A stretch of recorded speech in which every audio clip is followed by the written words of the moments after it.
Have you ever thought about how kindness, something so admirable, can actually ruin your life? It seems counterintuitive, doesn't it? But the truth is that when generosity is mishandled, it can become a dangerous trap. How many times have you said yes to please others, only to neglect your own responsibilities? Or felt let down because you expected something in return, but got nothing? These questions may seem uncomfortable, but they touch on a crucial point. Is your kindness sabotaging your goals, draining your energy, and attracting the wrong people? More importantly, do you know how to protect your essence while still being a kind person? In this video, we'll dive into 8 surprising ways kindness could be sabotaging your life. You'll discover hidden risks behind seemingly harmless actions, such as failing to set boundaries, fostering dependency, and even facing society's distrust for being overly generous. Most importantly, we'll show you how to transform your kindness into a balancing force that propels you forward instead of dragging you down. Stay with me, because the answers to these questions can completely change the way you see your relationships and your self-esteem. If you like this type of content, philosophy, Stoicism, and believe in personal development through the application of Stoic philosophy, and this content helps you in some way, subscribe to the channel, like the video, and share the content with more people who need to see this video. Answer in the comments. Are you really being generous, or are you putting your happiness at risk? Unbalanced kindness risks. Have you ever stopped to consider the real cost of limitless kindness? It may sound counterintuitive, but being overly kind can lead to emotional and financial exhaustion, draining your life energy. Picture someone who always says yes. Friends asking for money, colleagues demanding more than their fair share, or even strangers seeking favors. They believe they're being noble, but with every concession, they're depleting themselves. It's like pouring water into leaky buckets. It's never enough. The absence of clear boundaries turns acts of kindness into deeply destructive traps. Without setting limits, you lose control over your life and end up living for others' needs. For instance, a friend constantly in financial trouble might start relying solely on your help instead of finding their own solutions. This creates a cycle of dependence that harms both you and the person you're trying to assist. The problem worsens because people often mistake generosity for obligation. As the Stoic proverb says, help, but don't lose yourself. If you've ever felt drained or out of time for yourself because you were too busy solving everyone else's problems, you've experienced the hidden cost of this equation. Stoic philosophy teaches us to protect our energy. After all, how can you serve others if you're constantly depleted? To break this cycle, practicing self-awareness and discipline is essential. For example, instead of automatically saying yes, try responding with something like, "Let me think about it." This small act of reflection demonstrates self-control and helps you assess whether the request truly deserves your attention. Small steps like these can transform how you interact with the world. The key is learning to balance kindness with wisdom, a subtle game of giving without losing, offering without sacrificing. But how can you do this without creating unrealistic expectations or disappointing those around you? Let's explore this in the next section, where the link between expectations and reality runs deeper than you might think. Unrealistic expectations. Excessive kindness often creates expectations that the world has no obligation to meet. It's like giving someone flowers and expecting a bouquet in return. But in reality, you might need in silence. Kindness fueled by hopes of reciprocity can become an emotional trap. Every favor done with invisible strings attached turns into fuel for frustration, sadness, even anger when the return never comes. Consider a common scenario. You go out of your way to help a coworker, taking on tasks that aren't even yours. But when you need help, they're nowhere to be found. This situation is more common than you think, and the weight of disappointment can be crushing. When your kindness is driven by expectations, it stops being a genuine act and becomes an unspoken negotiation, one where you silently expect something in return. Stoic philosophy teaches us to act selflessly, but with clarity of purpose. If you find yourself constantly disappointed by others, you might be placing your happiness in the wrong hands. Building self-awareness is key here. Before helping, ask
built on mutual respect and reciprocity.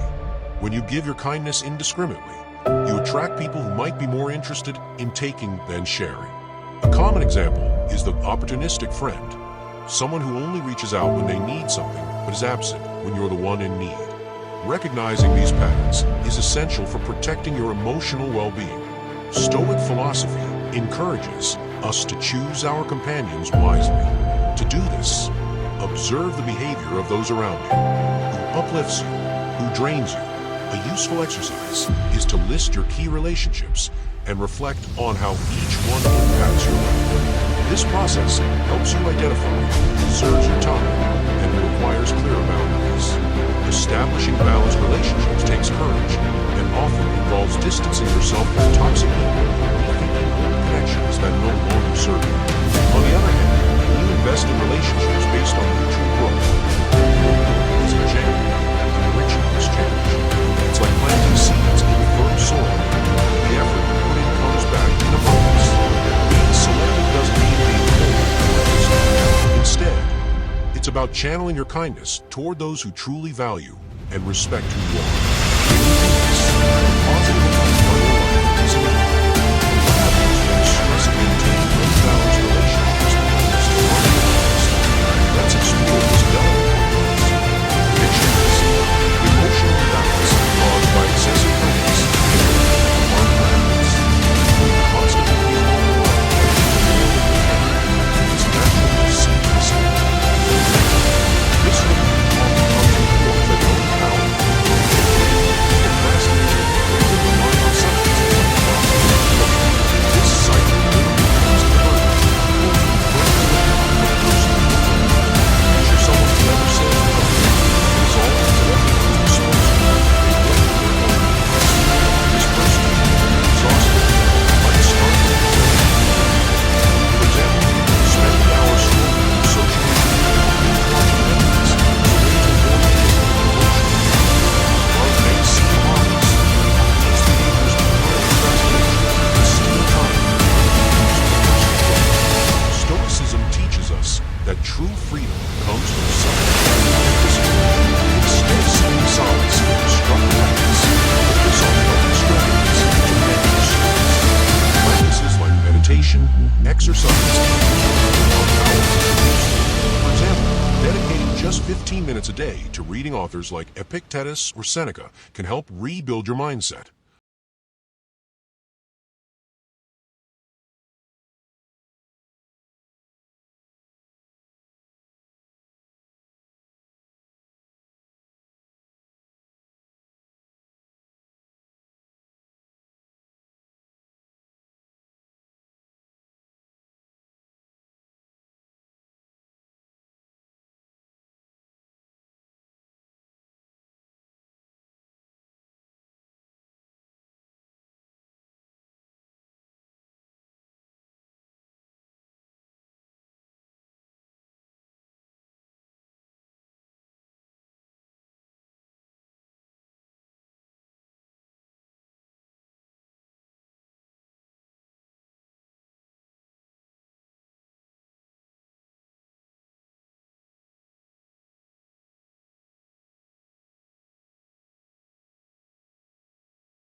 Act more thoughtfully, choosing when and how to offer help. When you shift from being predictably kind to purpose-driven, you build a reputation rooted in strength and wisdom. But how can you use all these lessons to truly transform your life? Let's tie it all together in the conclusion.